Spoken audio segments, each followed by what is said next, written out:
오늘 아침에도 사실 계획이 없었지만 많은 기자분들께서 이런저런 질문을 해서 개별적인 답은 하지 않겠다. 필요하다면 기자님들 같이 함께 모여서 대화하실 분들은 시간을 내서 했으면 좋겠다 해서 이렇게 보자고 했습니다. 특별하게 무슨 제가 따로 드릴 말씀이 있었어요.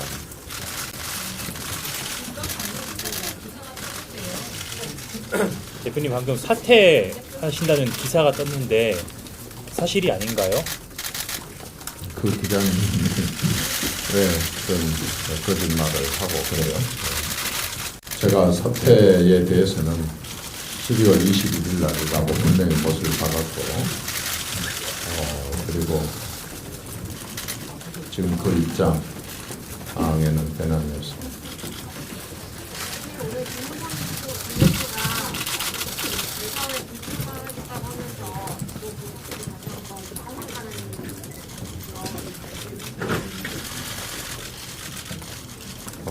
김무성 대표님은 잘 아시다시피 당의 가장 유력한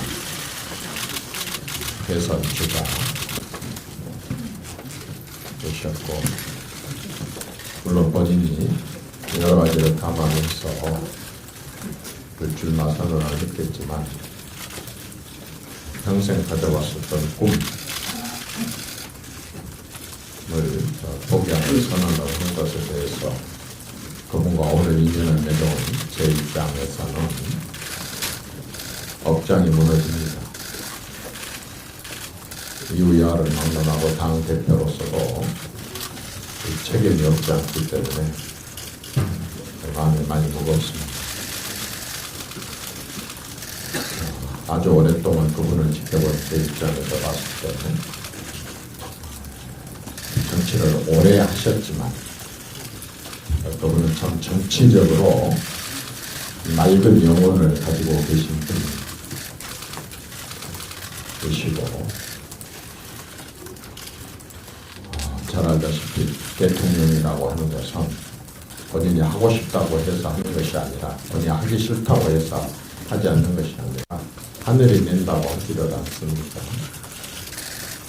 그분의 저는 근본적인 국가와 국민을 위한 평생 가져왔었던 그런 마음이 결코 변치 않았으리라고 보기 때문에 저는 또 좋은 기회들이 있지 않겠는가 싶기도 하고, 또 개인적으로는 번복하는 그런 시간이 오기를 바랍니다.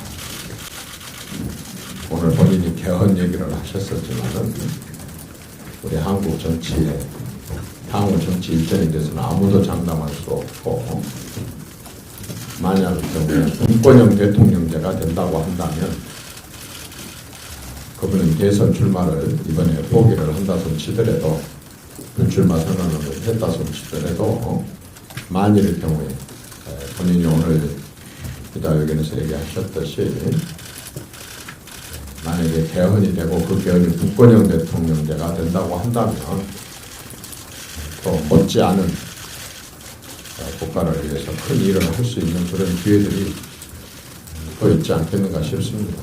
워낙 그분을 따르는 의원들도 많이 있고 또 후배들도 많이 있습니다.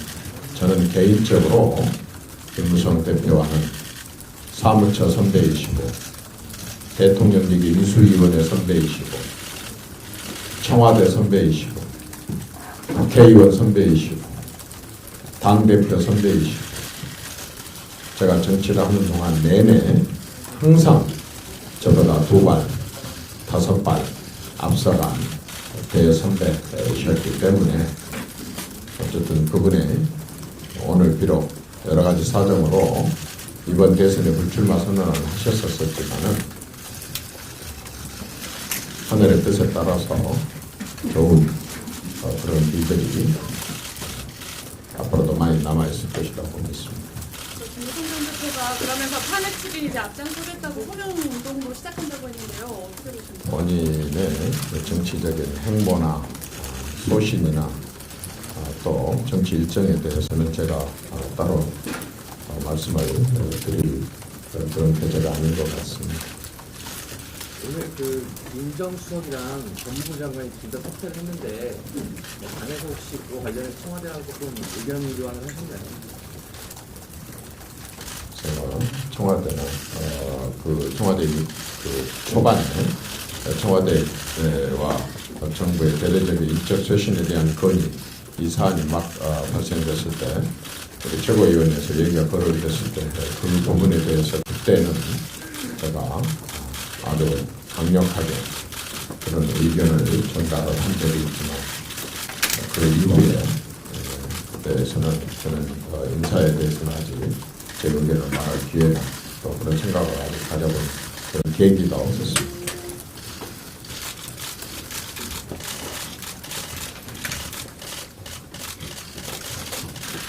일각에서는 그 가 정치를 책임져야 할 때 책임지는 것이라고 말하고 물러나셨는데요. 대표님 사퇴를 좀 압박하시는 거라고 얘기 드리는데 어떻게? 동의합니다. 정치는 책임을 지는 것입니다. 그래서 모두가 정말 양심을 가지고 정치인들이 책임을 져야 된다고 생각합니다. 책임을 져야 할 때 남 탓을 하고 남에게 돌리고 이렇게 하는 것은 적절하지 않다고 봅니다. 그래서 저도 2년 임기 중에 1년 8개월을 저는 책임을 지고 사퇴를 하고 12월 20일 날 사퇴하기로 분명하게 사퇴를 요구했고 사퇴를 발표했고 로드맵을 요구를 했고 로드맵을 발표를 했습니다. 저는 지금 저를 사퇴를 요구하는 분들이 모두 한결같이 이제 제가 사퇴 입장을 귀가 닳도록 얘기를 했으니까 제가 사퇴한 이후에 당에 공백이 있어서는 안 되기 때문에 그러한 말하자면 비대위가 됐든 전당대회가 됐든 의견들을 빨리 모아서 이 귀한 시간에 그렇게 개혁안에 대해서 쇄신안에 대해서 제2창당안에 대해서 당이 새롭게 변모하는 안에 대해서 구체적으로 그런 의견들을 모으는 것이 책임 있는 정치라고 생각을 합니다. 물러나라 그래서 물러나겠다는 사람을 놓고 계속 물러나라고 얘기만 하는 그것은 좀 너무 아쉽습니다. 물러나기로 했고 날짜까지 잡혔고 그것은 이제 한 달 이내로 들어왔고 가시권에 들어온 만큼 진짜 책임 있게 물러나라고 하실 분들이 물러난 이후에 어떻게 할 것인가에 대해서 정말 진지하게 진심으로 이 당을 생각한다면 그렇게 해주셔야 됩니다. 언젠가는 이 당을 떠날 생각으로 하고 이 당을 완전히 정말 뭉개놓고 그러고 나가기 위해서 지금 사퇴하기로 한 사람한테 아무 대안도 없이 사퇴하라 이렇게 요구하는 것은 적절하지 않다고 생각을 합니다. 정말 당을 나갈 생각이 없고 이 당을 개혁하고 쇄신하고 이 창당을 해서 책임있게 국민들에게 다시 새로운 모습으로 심평받을 그러한 마음의 각오가 되어 있다고 한다면 지금은 이제 반복적으로 사퇴하기로 한 사람에게 사퇴하라고 얘기를 주장하는 것보다는 사퇴한 이후에 어떻게 쇄신하고 변화를 시켜갈 것인가, 인적 구성을 어떻게 할 것인가, 또 쇄신 방향을 어떻게 할 것인가, 로드맵을 어떻게 짤 것인가 이러한 내용들을 진지하게 얘기를 나눠야 됩니다. 그런 얘기를 나누지 않고 그저 이정현 물러나라. 이정현 사퇴한다고 했습니다. 그러면 이정현 사퇴한 이후에 대해서 이제 대안을 제시하고 로드맵을 제시한 게 책임 있는 모든 당에 계신 분들의 저는 책무라고 생각을 합니다. 저는 물러납니다. 확실하게 물러납니다. 물러나는 것도 오래 걸리지 않습니다. 한 달 이내로 물러납니다. 왜 한 달 이내로냐면 지도부가 무작정 물러나고 난 이후에 그 다음에 공백 상태에서 뭘 하게 된다고 한다면 더 키를 잃고 표류할 수가 있기 때문에 최소한도 식물 대표같이 보이기는 하지만 그럼에도 불구하고 아직은 합법적인 당원들이 뽑아줄 당대표로서 제가 남아있을 때 이 기간 동안에 이제 당 개혁안들에 대해서 제시를 하는 게 진짜 책임 있는 것이라고 봅니다. 그저 물러난 뒤에 당이 어디로 떠내려가든지 모르겠다. 이렇게 표류 이것만을 보는 것은 저는 그건 바람직하지 않다고 봅니다. 그 사퇴하신다는 게 정치적 책임을 지는 게 정부신가요? 뭐 다른 부분은 없는 건가요? 사퇴를 하면은 책임은 다 지고 끝나는 문제라고 생각하시는 건가요? 그렇게 극단적인 하시면 제가 뭐라고 답변을 하겠습니까? 어째 내가 언제 그게 다라고 얘기를 표현을 했습니까? 정치인으로서 지금 저는 태어나서 정말 사람으로서 태어나서 요즘같이 많은 욕을 먹고 있을 적이 없습니다. 이 모든 것들이 다 제가 욕을 먹고 이런 것을 감내를 하고 그러면서도 이런 식으로 당이 표류하지 않도록 이렇게 하는 이런 모든 생각을 갖고 이런 걸 겪고 있는 것 자체, 그리고 저는 아직 끝나지 않았습니다. 모두가 다 이 당을 어떤 식으로 변화시키고 쇄신할 것인가에 대해서 이 상황을 33년 동안 지켜온 그러한 이 당의 구성원으로서 계속해서 이 당이 다시 변모하고 재개하고 하는 것에 제 지혜와 또 한 가지 것에 대해서 제가 완전히 물러난 뒤에서도 얼마든지 지혜를 보탤 수 있고 제가 또 다시 일선에 나서겠다, 뭘 도모하겠다 이런 뜻이 아니라 어쨌든 그런 마음을 갖고 이 당이 다시 재건하기를 바라는 그러한 것에 아주 작은 그야말로 버려진 돌의 역할이라도 하는 것, 그 모든 것들 끝까지 함께 하는 것이지.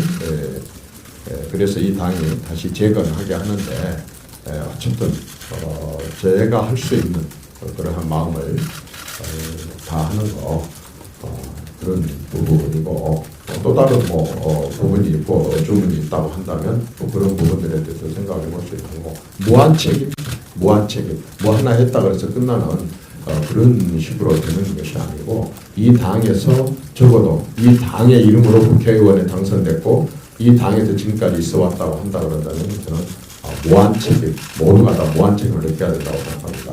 오해 없으시기 바랍니다. 물러난 뒤에 이정현이가 다시 뭔가를 도모하려고 한다. 이렇게 쓰지는 말아 주십시오. 분명히 그런 의도로 드린 말씀은 아니었습니다. 제가 책임에 관한 하는 무한 책임이다 라고 하는 그런 말씀으로 발언을 하겠습니다.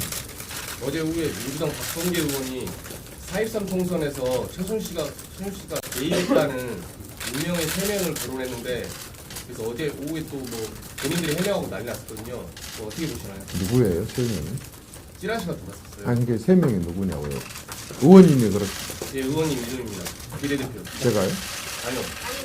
박성계 의원이 그 거론한다는 찌라시 받으신 분들이 최순실 씨가 공천을 했다라는 발언을 박범계 의원님이 법사위에서 하셨거든요. 그거가 누군지 취득성 찌라시가 들어갔고 의원님들이 거기에 대해서 나는 아니다 이런 해명을 하셨거든요. 아니다 그랬으면 아닌 것이고 또 그렇게 하려고 한다면 국회의원으로서 밖에 나와서 그 면책 특권이나 이런 거 뒤에 숨지 말고 밖에 나와서 당당하게 얘기를 하시고 그것에 대해서 말하자면 허위사실 유포라든가 명예훼손이라든가 이런 부분들에 대해서 당당하게 서로 그런 부분에 대해서 좀 뭐라 그럴까 그 함께 명예훼손이나 뭐 허위사실 유포나 이런 부분에 대해서 같이 이렇게 다툴 그러한 당당함을 보이셔야지 그걸 법사위에서 하시면 되겠습니까? 그게 법사위하고 새누리당 공천하고 무슨 상관이 있어요? 하여튼 제가 생각할 때는 밖에 나와서 그렇게 또 숨지 말고 비겁하게 그렇게 하는 것은 정치인의 행위가 아니죠. 밖에 나와서 이름 거론하시고 그렇게 하고 법정에 가서 다투면 되잖아요. 대표님 여기에 대해서 들은 바 없으시다 이거죠? 저는 처음 들었습니다. 지금 처음 들었습니다. 비대위를 관련해서 어제랑 입장이 아직 저는 어저께도 말씀드렸다시피 최고위원들이 모여서 지난번에 저에게 사퇴를 요구한 사람들이 로드맵을 제시를 하라. 그래서 최고위원과 상의해서 로드맵을 제시를 했었습니다. 그런데 말하자면 다수의 의원들이 그 뒤에 한참 뒤에 이제 말하자면 비대위를 구성을 하는 데 있어서 구체적으로 이제 논의가 비대위 구성만이 아니라 비대위 구성을 누구라 하는 이제 이름들이 건명되기 시작하고 구체화돼서 저는 환영합니다. 비대위 위원장을 포함한 그런 구성 방향을 논의하고 이름이 거론되고 이렇게 구체화된 것에 대해서 그것도 하나의 그분들이 제시하는 노드맵의 구체성을 보는 것 같아서 그거를 그대로 받아들이겠다라기보다는 그런 의견들을 의제로 우리 최고위원 회의에서 그 논의를 해볼 수 있는 충분한 내용이라고 보고 저는 뭐 비대위의 구체적인 이름들이 거론된 것에 대해서 아주 환영합니다. 지금 하고 있는 것처럼 속도를 더 좀 내서 정말로 새누리당의 지도부 공백이 없이 비대위가 초재선, 특히 초재선 의원님들, 특히 우리 당의 주축이 되고 어떤 그 파벌이나 개파에 덜 오염되어 있는 초재선 의원들의 의견이 많이 반영된 진심으로 당을 살릴 비대위가 구성이 된다고 한다면 저는 뭐 의안으로 올려서 적극적으로 논의를 해볼 생각입니다. 저는 좀 더 속도를 좀 냈으면 좋겠다 하는 그런 바람입니다. 비대위 로드맵을 그러면 안 받으실 수도 있다는 말씀이신가요? 제가 왜 그렇게 그 질문을 꼭 그렇게 그걸 아십니까? 내가 언제 안 받았다고 그랬어요. 논의를 해본다 그랬잖아요. 올리면 논의를 해본다고. 논의를 해봐야지 당대표가 독재자도 아니고 당대표가 혼자 모든 걸 다 좌지우지 결정하고 그게 지금까지 우리 당의 가장 나빴던 수직적 리더십 아닙니까?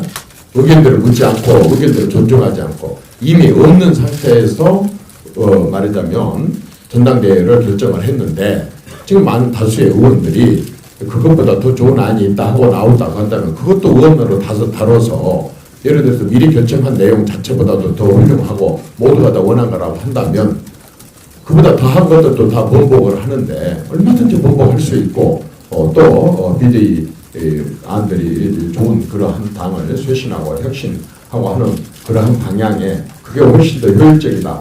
그렇다고 한다면 기꺼이 그러한 부분들을 논의를 통해서 제가 독단적으로 결정을 하는 게 아니라 최고위원회 논의를 통해서 결정을 하겠다 그 말입니다. 저는 개인적으로 사람들이 결정한 것 중에 만고불변이라는 건 없다고 생각합니다. 함부로 손바닥 뒤집듯이 이렇게 엎은 것도 옳지 못하지만 그렇다고 해서 한 번 정했다고 그래서 만고불변이다 이렇게 하는 것도 저는 바람직하지 않다고 생각을 합니다. 사안에 따라서 케이스 바이 케이스로 그렇게 대응을 하는 게 맞다고 생각을 합니다. 저는 비대위 안에 대해서도 굉장히 열린 마음으로 의제로 다룰 용의가 있습니다. 대표님 오늘 오전에 그런 것조차도 결정을 해달라 그 말입니다. 저는 제가 지명을 할 그런 뭐 의지도 또 그렇게 할 생각도 없습니다. 그러나 만일의 경우에 그 현 지도부가 비대위 구성을 의결해놓고 나가야 되는 그런 상황이라고 한다면 기꺼이 그렇게 할 것이고 그렇게 말고 10월 21일까지 많은 논의를 하되 그런 부분들은 그때게 새로 선출되게 될 혹은 지금 현 원내대표가 그대로 가든지 선출되게 되든지 어쨌든 제 첫 번째로 권한대행을 할 수 있는 사람이 원내대표이시니까 새 원내대표를 중심으로 해서 구성을 하든지 또 다른 방법이 있다고 하면 그렇게 하든지 저는 그런 부분들에 대해서는 매우 유연성을 가지고 고집하지 않고 많은 의견들을 들어서 당규에 따라서 또 당내 여러 의견들을 수렴을 해서 그렇게 추진을 하도록 하겠습니다. 고집하지 않겠습니다. 지금 비박계가 제시해놓은 안은 구체적이지 않다는 말씀이십니까? 아니 누가 있어요 지금 혹시 누구 비대위원장 누구라고 알고 계세요? 누구를 지명하지 않았지만 이제 어쨌든 비박계가 추천하는 아니 비박계, 친박계로 그런 식으로 나누게 되면은 또 싸우지 않겠습니까? 비박계가 하면은 그러면은 비박계 아닌 사람들은 또 그 문제에 대해서 이의 제기를 하면 당이 또 다시 배가 산으로 가지 않겠습니까? 그런 비박계다 아니다라고 하는 걸 저는 떠났으면 좋겠습니다. 개인적인 바람으로. 그러지 않겠어요? 설령 비박계에서 추천하시는 분이 된다 소치더라도 비박계가 했으니까 비박계 아닌 사람들이 받아라. 이게 당의 수습 방안이겠습니까? 상식적으로 한번 기자님 상식으로 한번 생각을 해보십시오. 그렇게 하는 것이 지금 당 수습에 맞겠습니까? 그것 때문에 이날 이때까지 총선 이후로 당이 어려워지고 있는데 어디서 어느 한쪽에서 추천했으니까 어느 한쪽에서 받아라라고 강요를 하는 것이 수습 방안이 되겠냐고요. 그냥 설령 누가 해도 사람이 하는 것이고 그렇게 추천을 했다고 하면은